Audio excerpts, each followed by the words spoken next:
Hello, welcome to our 30 minutes of yin. Today we're focusing on the sixth chakra. Sixth chakra is called Ajna. It's right here at the center of the forehead. And if you're unfamiliar with the chakra system, no worries, doesn't matter. What matters is that we're dealing with the interplay between intellect and intuition.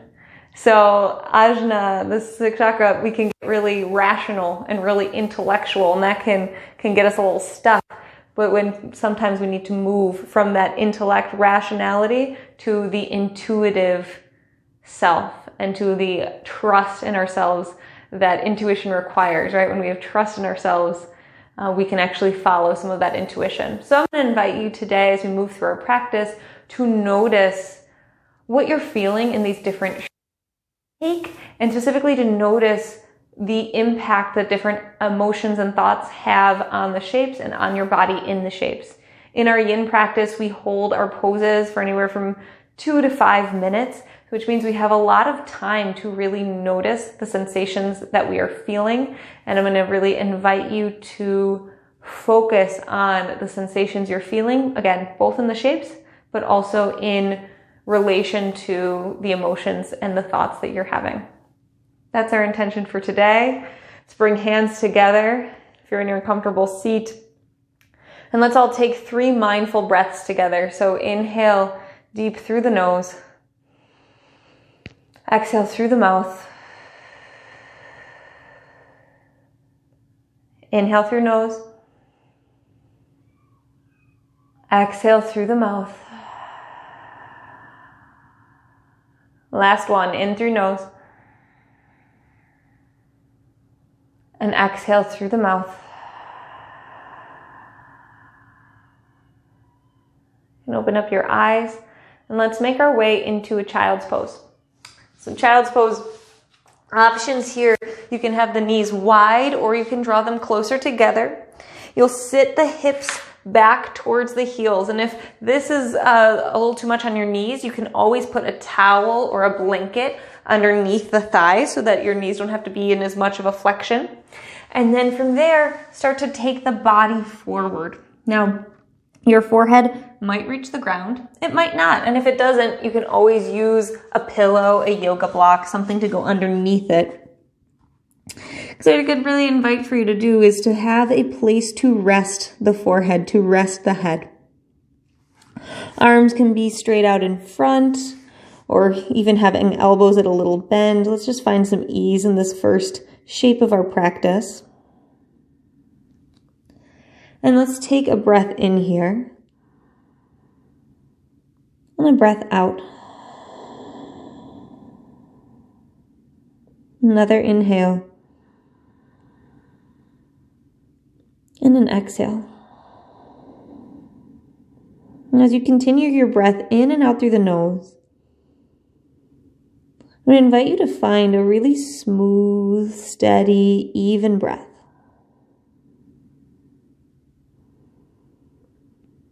Can you see if the breath can actually be inaudible? You can't hear the breath. It's that quiet and easeful.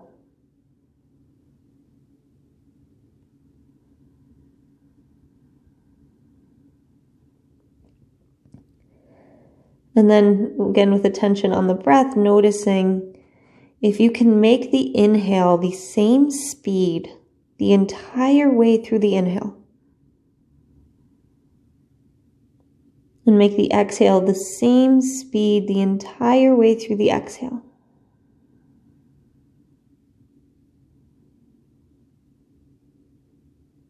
So that the breath is smooth, quiet, and even.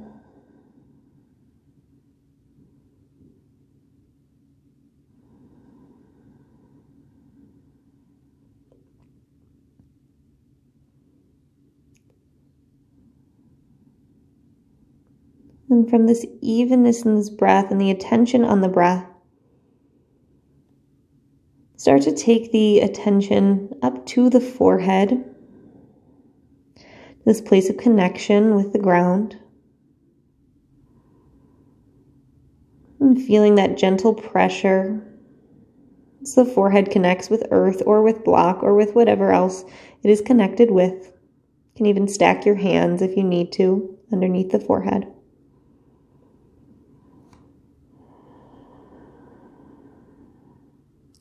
You apply that gentle pressure to the third eye, the space between the eyebrows, a little bit higher in the middle of the forehead.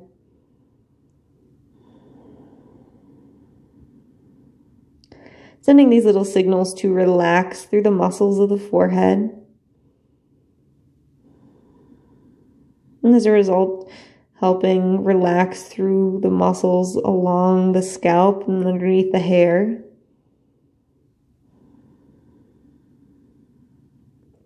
Relaxing the eyes and these muscles that extend from the eyes all the way in towards the brain.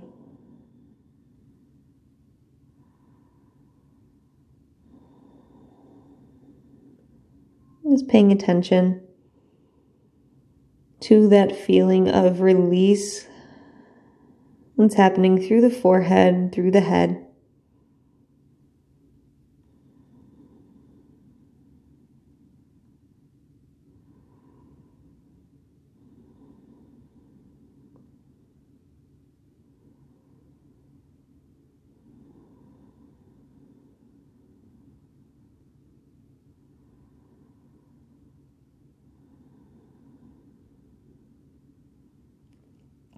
It's inevitable that during our practice, thoughts are going to come up. Emotions might come up without us even knowing where they came from.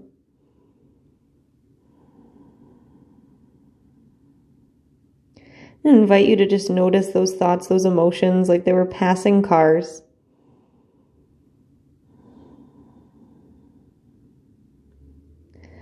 But also to take a note of when that emotion or that thought wells up, if you notice any other shift in the energy in the body. Maybe you feel a little wince in the forehead or a tightness through the throat or at the heart. Maybe it's a drop in the belly or a sense of heaviness somewhere in the body.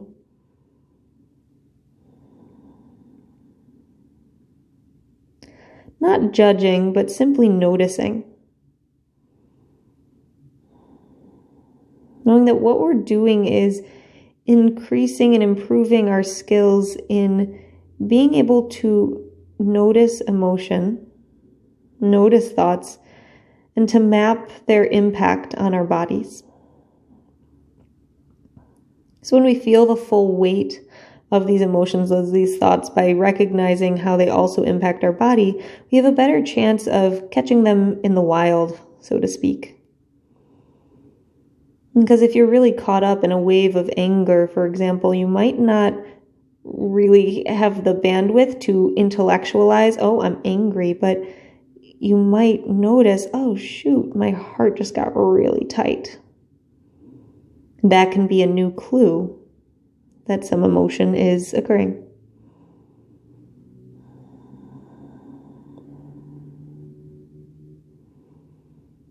And so we're improving our emotional literacy here this evening.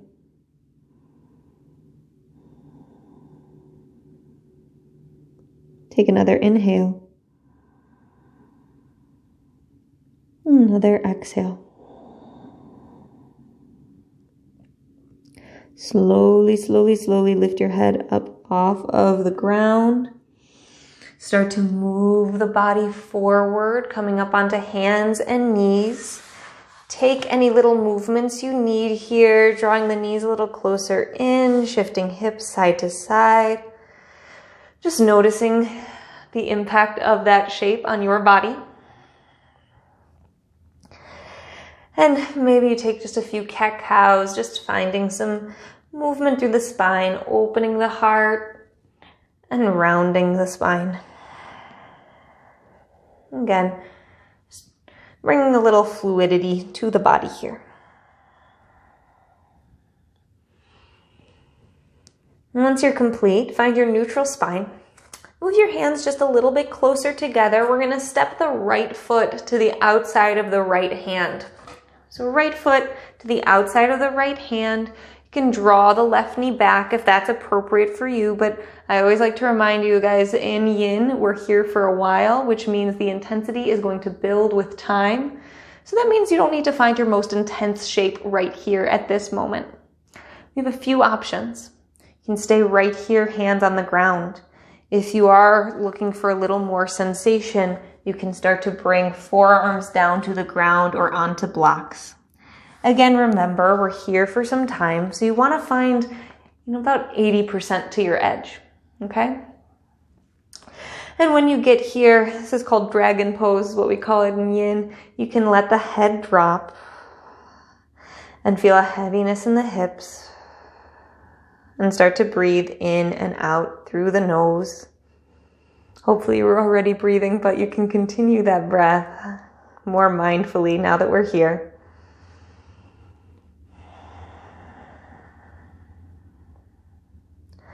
And scanning through the body, it's one of the things I like to do first when I get into a yin shape, is to scan through the body and notice any places that I might be holding sneaky tension. I call it sneaky tension because you might not be meaning to engage the shoulders or the back body, but you might be. So you release the shoulders, relax the jaw, and let that attention come all the way down through the body, releasing any parts of your body that you don't need. And again, depending on what's going on in your body, you can be on your hands. I'm actually going to move on to my fists because that's better for my wrists. So just find what works best for your body. We're always aiming to find something that feels, maybe you might not use the word good, but feels easeful, right? Somewhere between easeful and diseaseful, somewhere in the middle. That you can breathe steadily, that you can stay, that you can experience sensation and notice.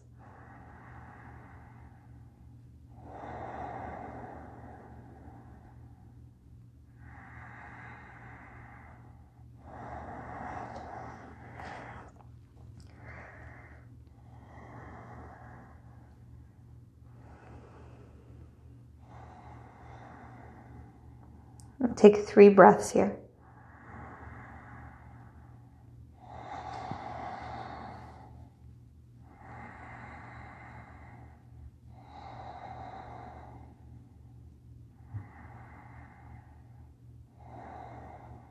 You might choose to stay right here, or another option is to bring this into the twist. Right hand comes onto the top of the right knee, just a little bit back of the right knee, and then press into that right knee to create your twist. Notice how the energy into that right hand can let the left hand not have to work so hard. The shoulders can get a little break. And you breathe right here.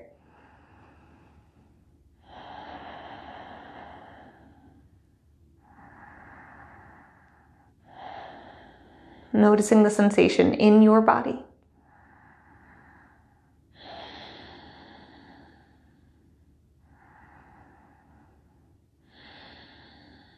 Again, remembering that intention, if an outside thought or emotion comes in, do you notice anything in the body?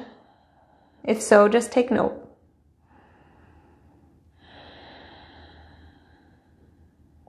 Take one more breath.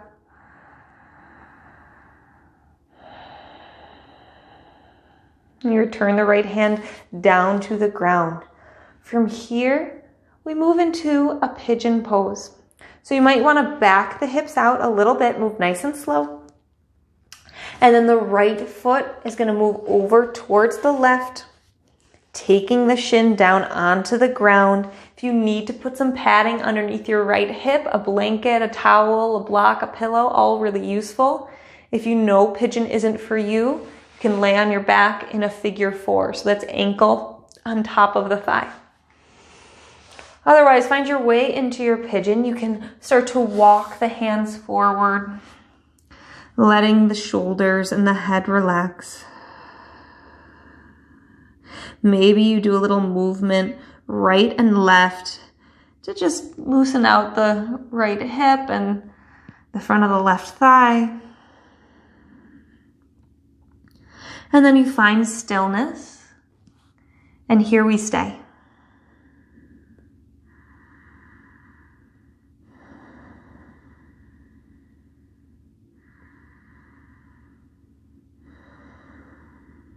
Right? We're often told to follow our intuition. But for me, it's always felt like really, to put it bluntly, useless advice.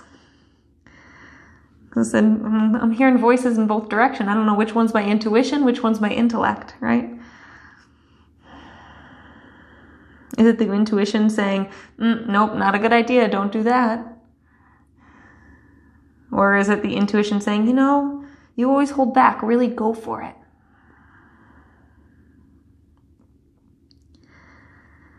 And so one of my favorite ways of cultivating intuition is to enter and notice the sensations of the body.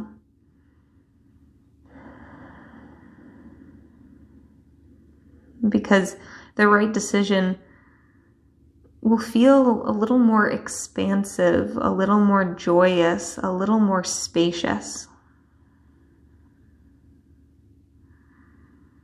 There will be a sense of peace in the body. Even if it's a difficult decision, there will be a sense of peace with the decision.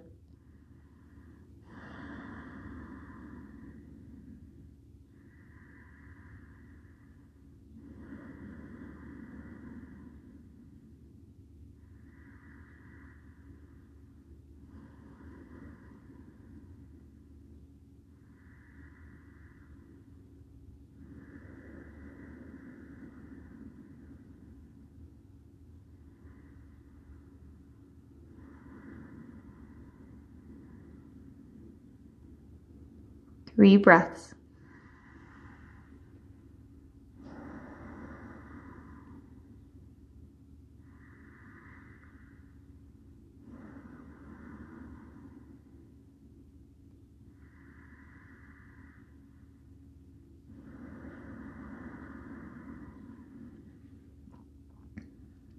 Start to walk the hands back. Be real gentle as you exit this shape because there is no rush. You're going to press into the hands to draw the right leg back. You come to hands and knees here, and we're going to take some time here to just undo and find balance in that shape. So maybe it's cow and cat, dropping the belly and rounding the spine.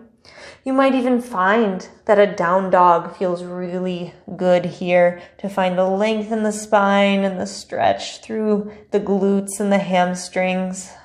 See what feels best for you. We've got about 4 more breaths before we move to our second side.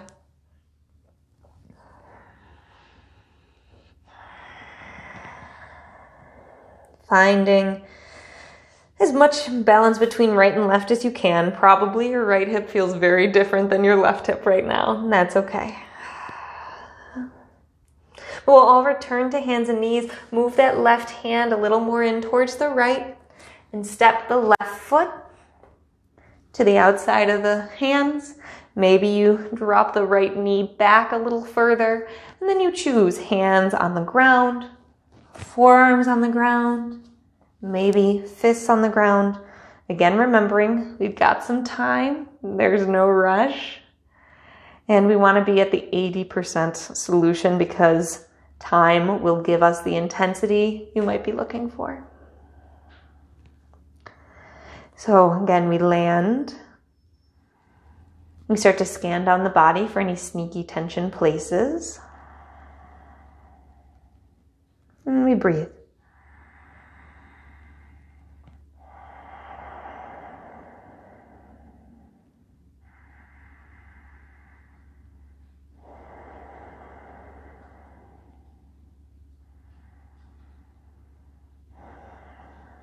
I was listening to a podcast recently with Brene Brown, and she was talking about emotions and emotional literacy. She was talking about how most people can name 3 emotions, truly. And she calls it the mad, sad, glad triad. Because people can tell when they're mad, They can tell when they're happy, they can tell when they're sad, but there's not much more nuance than that. Right? And disappointment, joy, pleasure, resentment, gratitude, empathy, all of these different emotions, they're way more nuanced than the gross, good, bad, glad, sad.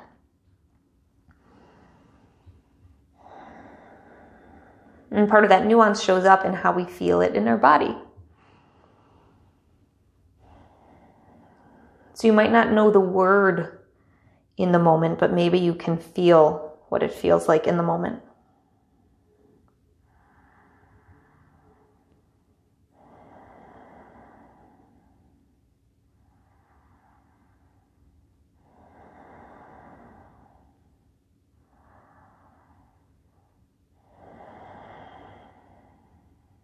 Two more breaths.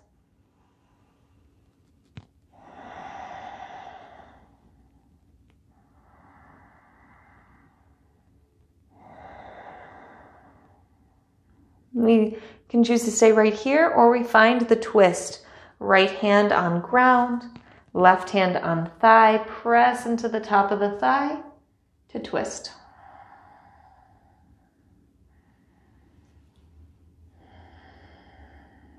Feel that strength of the left hand pressing into the leg.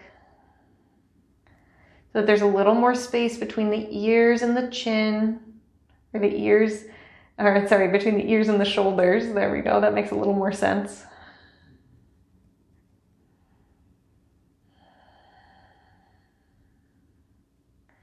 Feeling the length through the upper body.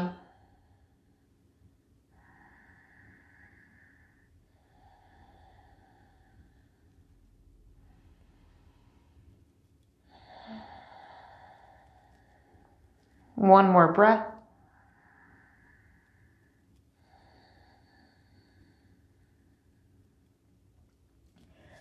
And slowly hands return down to the ground. Now you're going to shift out of the hips just a bit. Take the body a little bit back. And then walk the left foot over to right for our pigeon. Again, this might become a figure 4 on the back. If you need some padding underneath the hips, please use it. And we start to fold forward. When we land, hips go a little side to side.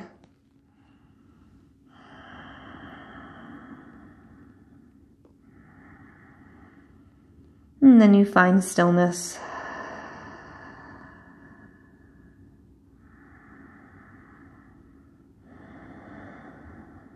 And perhaps at this point, your hips have a lot of sensation in them from all these shapes we've been doing. You bring that attention into the hips.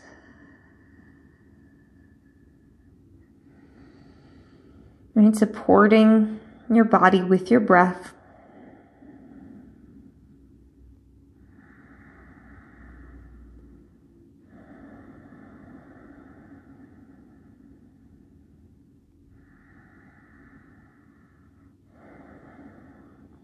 Because if step 1 is noticing the sensations and where they land in the body with our emotions and with our thoughts,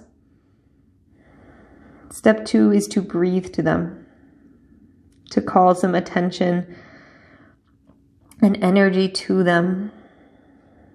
Tara Brach calls this nurturing. You're nurturing those emotions and those places in the body that you feel them. And I think of this as like a little thank you to the body, a little like, thank you for letting me know. Thank you for the little blinking warning sign that something's not going right or that something's going really right. Thank you for letting me know. And that's where we find our intuition and being able to decipher the sensations when they arise.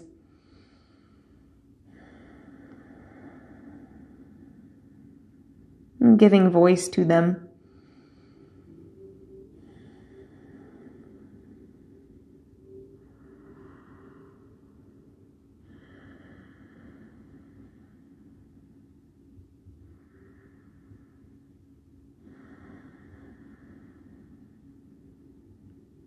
And take 3 more breaths.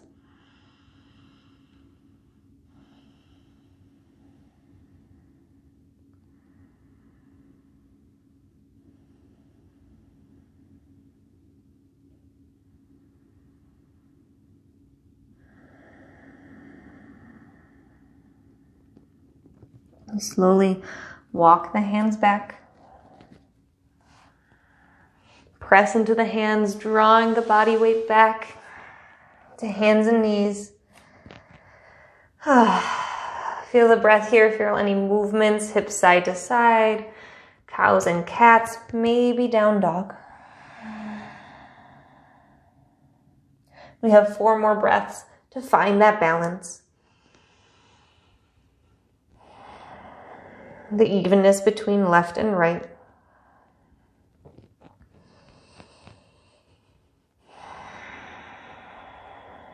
And we did a lot of focus on hips today, since it's said that we hold our old emotions in our hips. Hopefully we've liberated something so that it can arise, so that you can notice, so you can nurture, so you can give voice to the sensation and move forward.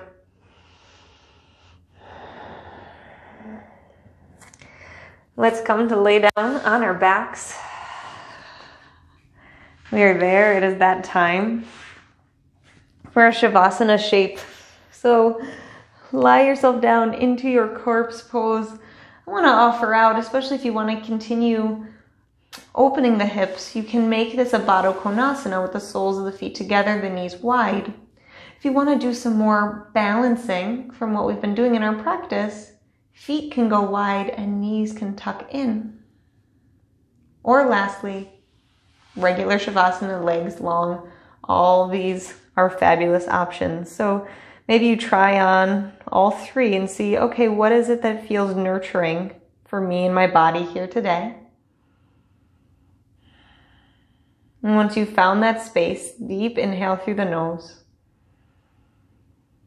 Long exhale through the mouth. Arrive at your final rest.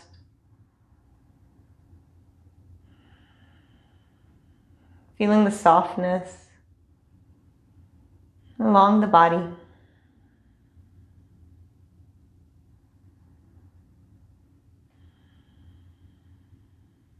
Again, if emotion or thought arises, notice.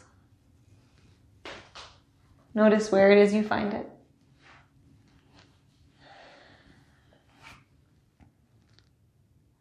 You can stay in your Shavasana right here.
Take a deep inhale. Full exhale. Begin to take some movement in your fingers and your toes, gently waking the body up.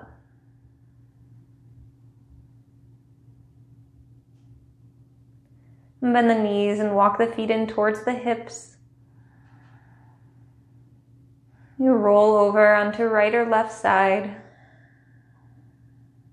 And press into your hands to come up to a seated position. Eyes can be closed, hands can press together at the heart center.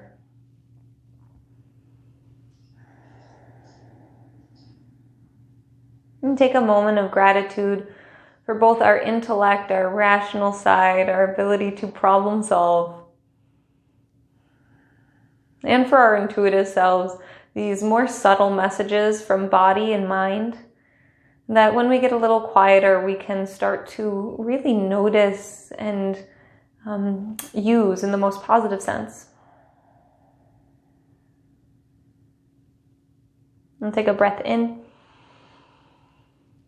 Exhale, gratitude, appreciation for ourselves for coming to our practice today. Inhale. Exhaling positive energy to someone in the world that could use it at this moment.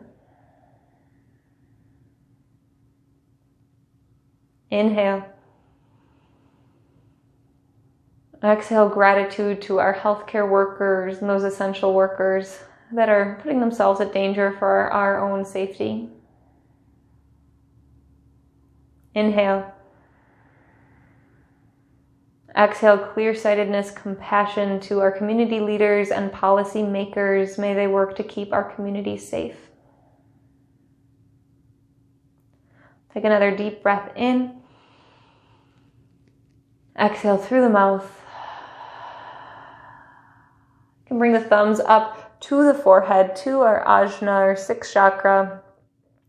The light in me, very humbly bow, so that same light in each one of you.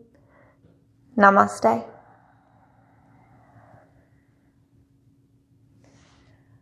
Thank you all so much for joining me here today. I always love to hear your comments and reflections. You can head on over to my direct messages here on Instagram or to spirocollective.com. There's a contact me page there. Spiro Collective is S-P-I-R-O.